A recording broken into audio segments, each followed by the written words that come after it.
Alright, if we take a look at the directions, it says write the fraction or decimal as a percent. So that's usually pretty easy. These all look pretty simple. If they give it to you as a fraction, recall that percent is out of 100. And in this case, because we're looking at a denominator, it's compatible with 100. Our best approach is probably going to be to do it this way. So if we think what times 10 equals 100, we would come up with times 10. And 3 times 10 would be 30.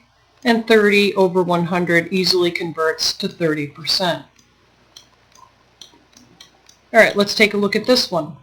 Recall that if you're starting out as a decimal and they want it as a percent, you just have to move the decimal 2 to the right and then remember to add the percent sign. So let's put the percent sign in now so we don't forget. Now if we go 2 to the right, that's 1, 2 to the right. The new decimal is going to be between the 1 and the 7. So let's write that as 71 and 7%. Alright, same thing here. If we're going from a decimal, and how do we know we're looking at a decimal? It's when there's no percent sign. We have to move the decimal 2 to the right and then we add the percent sign, because essentially what we're doing is we're multiplying by 100. So let's put the percent sign in first so we don't forget. And we're going to go 1, 2 to the right. So that makes the decimal here, which turns that into 2%.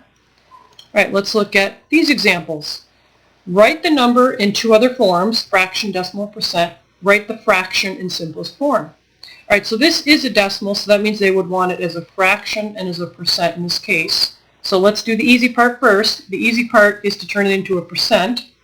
So if we turn it into a percent, recall that we just have to move it over 1, 2 to the right, and then the decimal would go here, and then add a percent sign. So that would be a 1, 1%. So let's put that here. Now if they want it as a fraction, how would I say this? Decimal, how would I read it? Well, this 0 is in the tenths place, and that's in the hundredths place. So that would read as 1/100th. And that's in simplest form, so that one's done. So we have the fraction, we have the percent. Here they give you a fraction, so that means they would want it as a decimal and a percent. Now, because 40 is not compatible with 100, it's not a factor of 100, then your best approach here is to take the numerator and divide it by the denominator. So the numerator is 13, the denominator is 40, and let's throw a few zeros on there,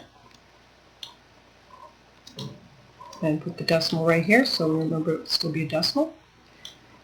Alright, now 40 won't go into 1, it won't go into 13, so we're looking at it into 140. So if we did 40 times 3, that would equal 120, so that's what we're going to use. We'll put the 3 here, and we'll put the 120 here. Subtract, and get the 10 left over, and let's bring down the 0. Alright, so if we think about the fact that 3 is too high to go into 100, so we would do times 2, which would be 80. Subtract, and we get the 20 left over. Alright, now it didn't work out evenly, so that means you need to add another 0. Alright, and now it will work out evenly because 4 is compatible with 20. So if we do the algorithm over here off to the side, for those that aren't good with the mental math, if we did times 5, see that would be the 200.